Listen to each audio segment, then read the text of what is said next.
ये लोग भी हमारे कार्य को संपन्न करते हैं।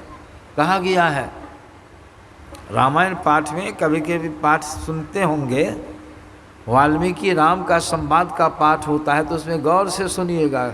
वाल्मीकि मुनि तो आत्मज्ञानी मुनि थे, आत्मदृष्टा थे, आत्मराम को जानते थे। वहाँ पहुँच गए शरीर राम। कौन पहुँच गए? शरीर राम, शरीर सहित राम। अब तो फकत राम को हर जगह देख रहे हैं, और शरीर में राम, शरीर पहन के राम वहाँ चले गए। लेकिन वाल्मीकि मुनि चिन्ह है कि नहीं? चिन्ह है कि नहीं? वहाँ पहुँच करके राम जी, वाल्मीकि मुनि कहते, हे मुनि, हम कहाँ रहें, हमको रहने की जगह बतलाइए। वनवास का समय है, पिताजी की आज्ञा है, 14 वर्षों तक वनवास है, जंगल में रहना। देखिए, हमको कोई जगह बताइए। वाल्मीकि मुनि सोचने लगे कि बहुत तेज हैं भगवान ही, हमको कहते हैं जगह बताइए, हमको टेबने के लिए आए। अच्छा, जगह बताइए। क्या जगह बताए? क्या जगह बताए? क्या कहते हैं? पहले वो तो आत्मज्ञानी थे, उनको तो दिखाई हर जगह राम, हर जगह राम। अब बीच में थोड़ा शरीर बन गया, आवरण लग गया। अब भीतर में कौन है? वही राम है, दूसरा है। शरीर नहीं था तो भी राम, और शरीर आया तो भी राम है कि नहीं? घैला में यहाँ मेटिया रख दीजिए, मेटिया रख दीजिए, बाहरों में हवा, अभी हवा है कि नहीं? हवा में न बैठे हैं, आकाश में शून्य में बैठे हैं। मेटिया में पहले से सुन, अब मेटिया ला में सुन, तो कौन सुन है? यही सुन है कि दूसरा है? 2 कोस ले जाइए मेटिया को, 2 कोस। हवे में मेटिया जा रही है, जो हवा यहाँ वही हवा वहाँ। मेटिया वहाँ फूट जाए तो मेटिया फूटी का हवे फूट गया, हवे फूट गई, मेटिया न फूटी तो हवा फूट गई नहीं। वहाँ मेटिया फूट गई, वहाँ की हवा वहीं में मिल गई। तो भगवान आए हैं तो आए, भगवान कहीं आते जाते हैं, पहले से थे और शरीर से आए, राम रूप धारण करके आए। हमको पूछते मुनि जी को, हमको रहने की जगह बताए। मुनि सोचता, अच्छा पहले सुनिए आप क्या कहते हैं। राम संबोधित करते, राम स्वरूप तुम्हारा स्वरूप क्या है? राम स्वरूप तुम्हार, वचन अगोचर बुद्धि पर। न वचन न बुद्धि उसके अंदर आ सकता है, तो सबके ऊपर हो तुम। राम स्वरूप तुम्हारा स्वरूप कैसा है? यह तुम्हारा स्वरूप नहीं है, ये तो तुम पिन्हे हो, धारण किए ओढ़े हो शरीर श्याम रंग का। राम स्वरूप तुम्हार, वचन अगोचर बुद्धि पर, बुद्धि के पड़े हो तो वहाँ बुद्धि भी नहीं जा सकती है, कहाँ तुम हो? बुद्धि अविगत शब्द का प्रयोग क्या? अविगत मैंने क्या था? और मैंने नहीं, अविगत मैंने खाली। तुमसे कोई जगह खाली नहीं। किसको कहते हैं? बिचारिए तो देह राम को कहते हैं। देह तो एक जगह निश्चित है, देह तो एक ही जगह है, लेकिन देह में जो राम बोलने वाला है, देह में भी अगल बगल सगरे वही राम है।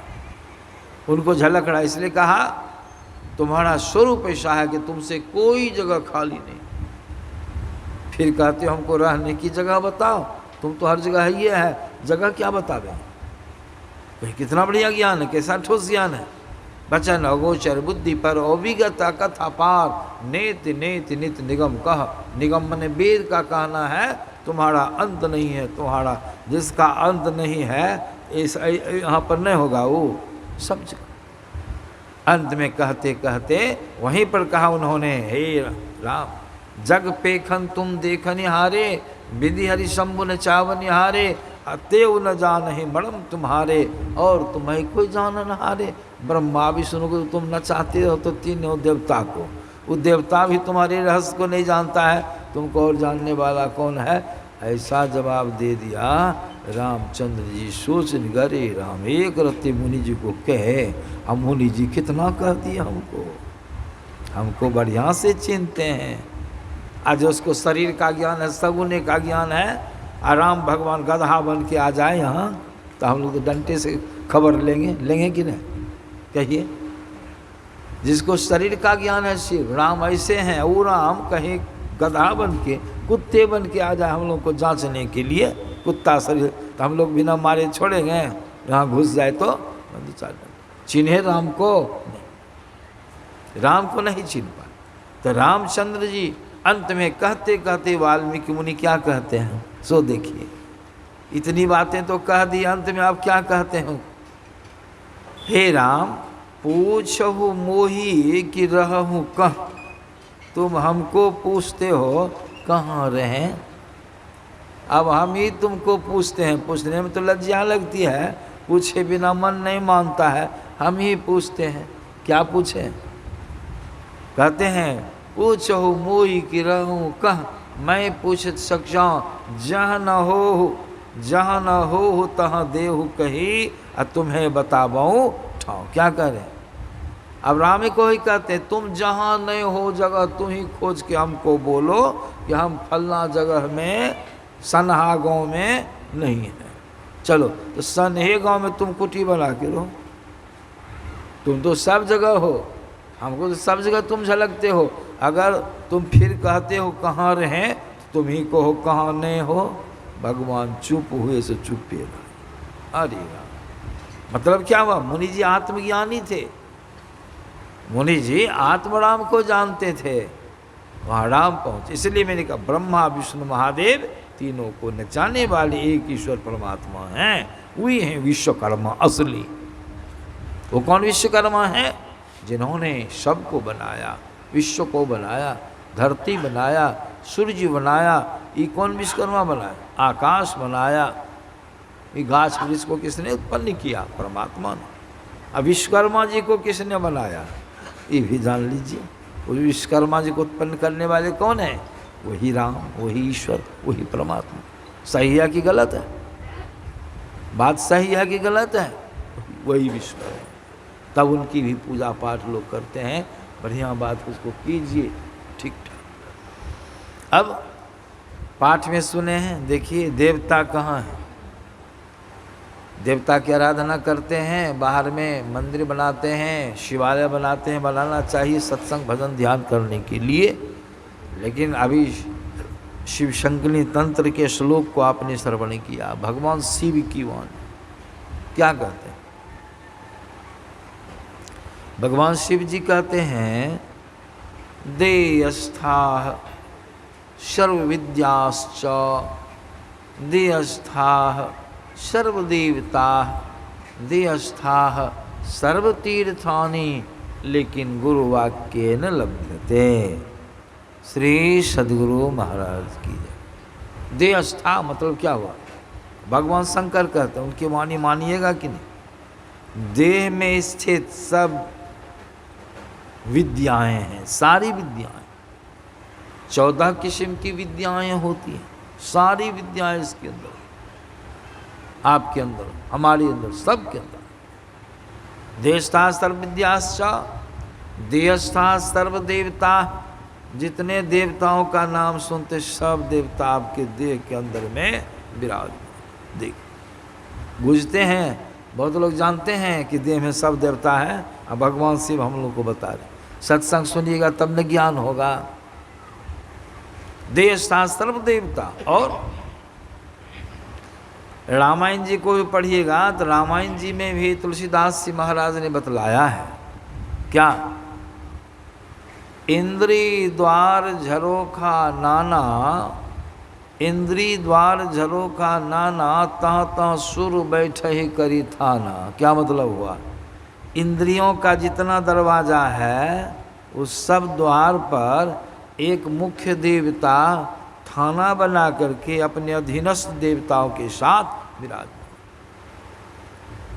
इंद्रियों के कितने घाट हैं? 9-10 इंद्रियां। सब जगह देवताओं का वास है, सूक्ष्म रूप से आपको दिखाई नहीं पड़ता है। और थाना बना के, थाना में देखे हैं एक थाना प्रभारी होते हैं और उसके अधीन कितने लोग होते हैं? क्या क्या आप ही लोग जानते हैं। सबकी संख्या कितनी होती है? एक थाना उतने एक सब इंद्रियों की 10 इंद्रियां, मन बुद्धि चित्त अहंकार 14 इंद्रियां हैं। कितने देवता लोग हैं, विचारिए ना। सब आपके अंदर में। आज विश्वकर्मा पूजा के अवसर पर बहुत जगह कीर्तन सब भी लोग गवाते हैं। कीर्तनिया लोग आते हैं कीर्तन गवाते हैं। ख्याल कीजिएगा कीर्तन में लोग क्या गाते हैं, पहले दोहा एक दो दोहा गाते हैं। क्या कहते हैं दोहा में? सदा भवानी दाहिनी सन्मुख रहे गणेश, पांच देव मेरी रक्षा करे ब्रह्मा विष्णु महेश। क्या मतलब हुआ? गा तो दिया, प्रसाद खा के चला गया, मर्थ बुझा। क्या मतलब हुआ? सदा, सदा माने हमेशा, सदा माने हमेशा। भवानी दाहिनी, भवानी भगवती, दुर्गा काली। दाहिनी, दाहिना भाग में, शरीर के दाहिना भाग में भगवती का वास है। चाहे पूजिए कि नहीं पूजिए, उसको रहना है, प्रभु का नियम है। सदा भवानी दाहिनी सन्मुख, सन्मुख अभी बैठे हैं हमारे सामने आप लोग हैं, लेकिन मस्तक के सामने क्या है? नीचे गुदा मार्ग। गुदा मार्ग कहते हैं पैखाना मार्ग को, उसका नाम है मूलाधार चक्र, मूल स्थान है। उसी पर भार दे के बैठे हैं। अंदर में कुंडलनी है, और उस कुंडलनी में किसका वास है? गणेश जी का। तो दो देवता हो गए, दाहिना भाग भगवती, गुदा मार्ग मूलाधार चक्र में वहाँ गणेश जी का वास है। सन्मुख रहे गणेश। अब पांच देव मेरी रक्षा करे। तीन, दो देवता तो हो गए, तीन देवता और ब्रह्मा विष्णु और महेश। तो गुदा मार्ग में है गणेश जी। अब पेशाब मार्ग जहाँ से मूत्र त्यागते हैं उसका नाम है लिंग चक्र कहते हैं उसको। उसको कौन चक्र कहते हैं? लिंग चक्र। वहाँ पर कौन है? वहाँ पर ब्रह्मा जी का वास है। वे कामदेव को तीव्र करते हैं, संचालन करते हैं, सृष्टि का काम होता है। वहाँ ब्रह्मा हो गया। बैठिए, अभी बाधा मत कीजिए, प्रवचन के समय बैठ जाइए। श्री सद्गुरु महाराज की। तो देखिए लिंग चक्र में किनका वास है? ब्रह्मा जी का। वे सृष्टि का कार्य संपन्न करते हैं, वहाँ ब्रह्मा जी का वास है। क्या देवता हो गए? तीन, दो देवता रह गए। ढोढ़ी जिसको कहते हैं, ढोढ़ी नाभि चक्र इसको कहते हैं। यहाँ पर अंदर में सूक्ष्म रूप से विष्णु जी का वास है। ये क्या करते हैं? ब्रह्मा जी सृष्टि करते हैं, जीव संसार में आता है, और भगवान विष्णु क्या उसका लालन पालन करते हैं। लालन पालन करके इतना बड़ा शरीर बनाते हैं। उनका काम है जीव का लालन पालन करना। चार देवता हो गए, और अंतिम देवता है ब्रह्मा विष्णु महेश। महेश जी का वासा हृदय चक्र में है। ये क्या करते हैं? विनाश का कार्य करते हैं। हृदय के दौड़ा को बंद कर दिए, हृदय का दौड़ा बंद हो गया, जीव निकल गया, शरीर बढ़ गया, विनाश। तो पांच मुख्य देवता, उसमें भी तीन मुख्य देवता है, और जितने देवता हैं सब आपके शरीर के अंदर में विराजमान हैं। इसलिए शरीर को क्या कहा गया? देवालय, शिवालय शरीर।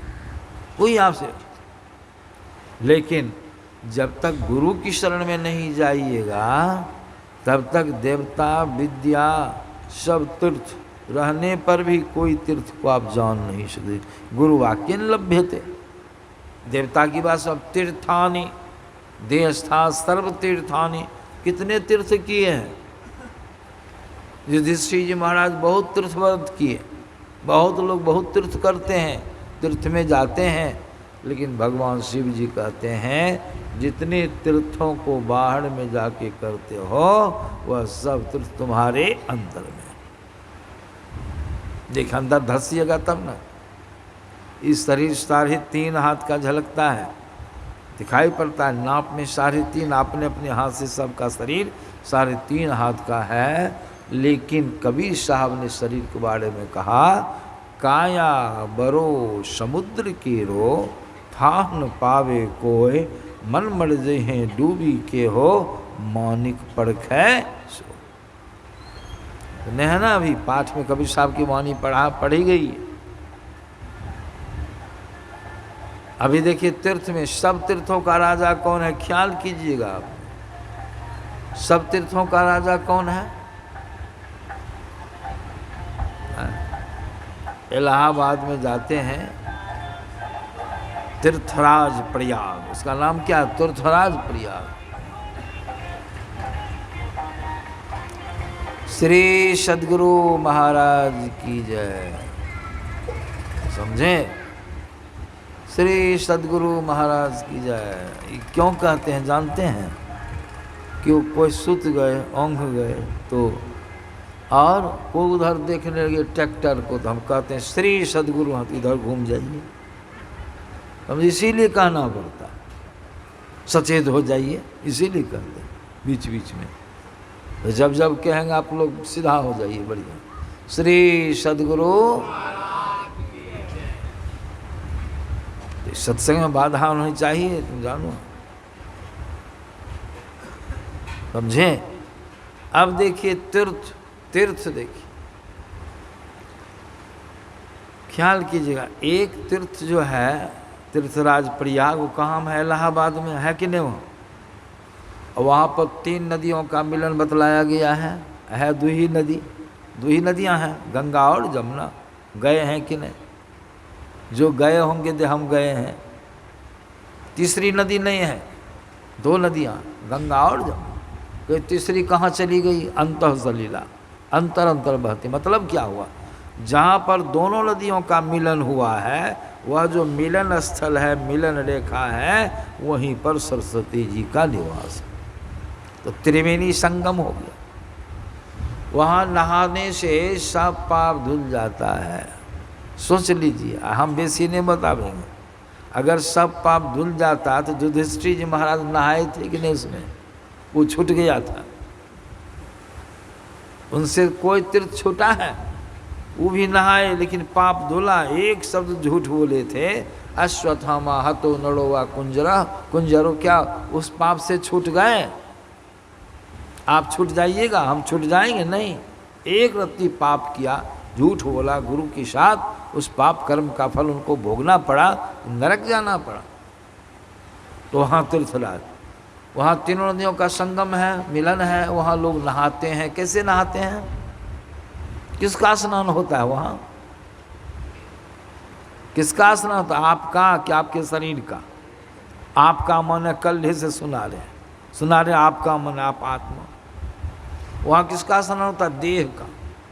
देह की मैल छूट जाएगी, देह में शरीर के कीटाणु उस पानी से मर जाएंगे, बहुत रोग से छुट्टी मिल जाएगी, लेकिन पाप से छुट्टी मिलने वाली नहीं है। वहाँ नहाते हैं तो क्या सब करते हैं? डुबकी लगाने के समय दोनों नदियों का जहाँ मिलन हुआ वहीं जाके नहाते हैं, लेकिन गौर से लोग नहीं नहाते। ख्याल कीजिएगा, कुछ लोग जहाँ मिलन हुआ उसके एक हाथ यहीं नहा लिए, फकत गंगा में। कुछ लोग इधर न, फकत जमुना नहाते हैं कि नहीं? हम गए नहाने के लिए, पंडा जी हम पर लग गया, हम अपने जानते हैं, आप लोग देखते रहिए तमाशा। हम क्या किए? मिलन रेखा, यह मिलन रेखा, हम एक पैर इधर दिए, एक पैर इधर दिए, अब बीच में डुबकी लगा दी। पंडित जी के तड़ी रहा, बाबा जी बड़ा तेज है। हरी राम के हम शास्त्र में पढ़े हैं, पंडित जी यही है। आज देखिए थी कहाँ नहाता है? फकत गंगा में, फकत जमुना में। और जहाँ रेखा है, मिलन रेखा है ना, उसकी चौड़ाई कितनी है? बहुत सूक्ष्म है। हम एक पैर इधर कर दिए, खड़े हुए, एक पैर इसमें, एक पैर मारे डुबकी, नहाइए ले, इसके शरीर शुद्ध हो गया, बढ़िया। देव नदी है, उसकी भी महिमा है, नहा ली, ठीक। लेकिन नाक को बंद कर लिए, आंखें बंद, मुंह बंद, कान में चदरा लगा हुआ है भीतर से, पानी उधर नहीं जाएगा अंदर। आप कहाँ में हैं ये भी मैं सुना देता हूँ, सब सत्संगी लोग जानते हैं, बहुत लोग नहीं जानते। आप जो बोलने वाले, नहाने के लिए आप कहाँ हैं? शरीर के बाहर है कि भीतर में है? भीतर में। कहाँ में है? जहाँ से हर चीज़ का एक्शन लेते हैं आप, हर चीज़ पर तारतम्य करते हैं, वो स्थान यही माइंड। इसको लोग माइंड कहते हैं पढ़े लिखे, इसको सुखमना कहते हैं, समझे। आप दोनों आँखों के बीच में हैं। हमारे बाबा देखिए कितना सुंदर तिलक लगाए हैं, वो तिलक में देखिए गौर से 3 रंग का चिन्ह है, इधर इधर 2 रंग, और बीच में ललका, बीच में लाल है ना, ये है गंगा, ये है जमुना, बीच में है सरस्वती। भले हम तिलक नहीं लगाए हैं, लेकिन तिलक की बड़ी महिमा है, तिलक की बड़ी महिमा है। बाबा लगाए, बहुत अच्छा लगता है, लेकिन संकेत है, चिन्ह है। इधर दाईं और गंगा, बाईं और, वो भी सुन लीजिएगा, समझे। तो चुटके दोनों का बीच जहाँ देखिए तीनों का मिलन हुआ है यहाँ, वहीं पर जीव का वासा है आपका अंदर में। तो डुबकी मारे तो आपके तक जहाँ तक आप हैं वहाँ पानी गया, आपका स्नान हुआ नहीं हुआ, देह का स्नान, आप तो रहिए गए। कबीर साहब की वाणी में आया है, नैनो माही मन बसै निकस जात न ठौर, गुरु गंभेद बताइया सब संतन सिर मोर। दोनों आँखों के बीच में आप जीव निवास करते हैं, वहाँ पानी नहीं गया, वहाँ देह का स्नान हुआ। आप छोड़िए उसको, अब आइए। और दूसरी त्रिवेणी क्या है, कल पाठ हुआ था सत्संग, ये हो रहा है। सुभाष बाबू करा रहे हैं, सुभाष बाबू करा रहे हैं, यहाँ पर सत्संग हो रहा है। इसमें तुलसीदास जी महाराज की वाणी कौन नहीं मानिएगा।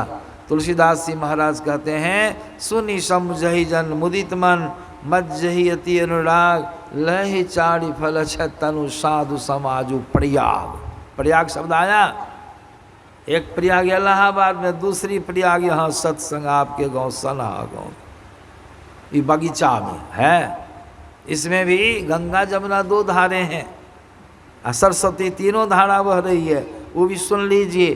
तुलसीदास जी महाराज का प्रबंध है, क्या कहते हैं इस सत्संग में, राम भगत जहाँ सुर सरी धारा, सरसई ब्रह्म विचार है, सरसई ब्रह्म विचार प्रचारा, विधि निषेध में कलिमल हरणी, अकरम कथा रविनंदनी। मतलब क्या हुआ, गंगा की धारा क्या है, सगुन राम का प्रवचन, सगुन राम की चर्चा। सगुन क्या हुआ, प्रगट, गंगा की धारा यहाँ भी बह रही। सरसई ब्रह्म विचार प्रचारा, सरसई माने सरस्वती की धारा क्या है, अंतः सलीला है, निर्गुण, निर्गुण, निर्गुण गुप्त है और व्यक्त है, सरगुण प्रगट है। निर्गुण अंदर में बोलने वाला, निर्गुण अंदर में है, अंतः सलीला है, वही है ये सरस्वती की। राम भगत जहाँ सुरसरी धारा, सरसई ब्रह्म विचार प्रचारा। अब विधि निषेध में कलिमल हरणी। संत लोग जो प्रवचन करते हैं, कभी कभी क्या करना चाहिए क्या नहीं करना, मना ही करते हैं, अमुक अमुक काम नहीं करो, 5 पाप नहीं करो, गुरु ध्यान सत्संग करो। जो कहते हैं करो हो गया विधि कर्म, कर्तव्य कर्म, और जो कहता नहीं करो होगा निषिद्ध कर्म और कर्तव्य कर्म। इसका भी प्रवचन होता है। तो 3 तरह का प्रवचन हुआ, एक प्रवचन सगुण ब्रह्म का, दूसरा प्रवचन निर्गुण ब्रह्म का, और तीसरा प्रवचन क्या करना चाहिए क्या नहीं करना चाहिए। यही 3 धारें हो गई, गंगा जमुना और सरस्वती। 3 धारें हुई कि नहीं सत्संग में।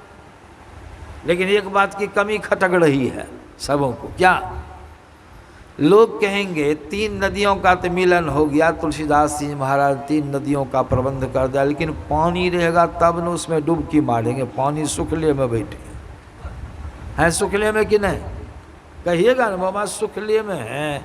श्री सदगुरु महाराज की जय, सुखले में है, पानी तो नहीं। तब पानी क्या है सो जान लीजिए, डुबकी लगाइएगा। पानी क्या है, संतों की कल्याणकारी वाणी ही पानी है। क्या है पानी, यहाँ कौन पानी चल रहा है, संतों का ज्ञान, यही पानी है। स्नान हो रहा है, देह भी बैठी है, आप जो है भीतर में आप भी सुन रहे हैं, कान हो करके ये पानी जो है वाणी, आप जहाँ वहाँ जा रहा है कि नहीं, ये पानी जा रहा है कि नहीं, तब न सुनते हैं, सर जुला देते हैं, हंस देते हैं, रो देते हैं। जहाँ जैसी बातें जिस तरह का भाव आता है उस तरह से आप कर दे, इसका मतलब आप सुन रहे, सर डुला दी। क्यों, समझ में आई बात, बात सही है, सर डुला दिए, सर डुला दिए। नाजायज काम में माथा नहीं, आज जो रोने वाली बात कभी कभी तो रो भी देते हैं। आप सुने तब न ज्ञान हो रहा है कि नहीं। यही आसना, किसका स्नान हो रहा है, आप ये दूसरे किस्म की त्रिवेणी ये भी हो रही है। आज जानते हैं एक और ओरिजिनल त्रिवेणी है, उसका कहना ही क्या है, उसके बारे में अभी सुने पाठ में क्या गया।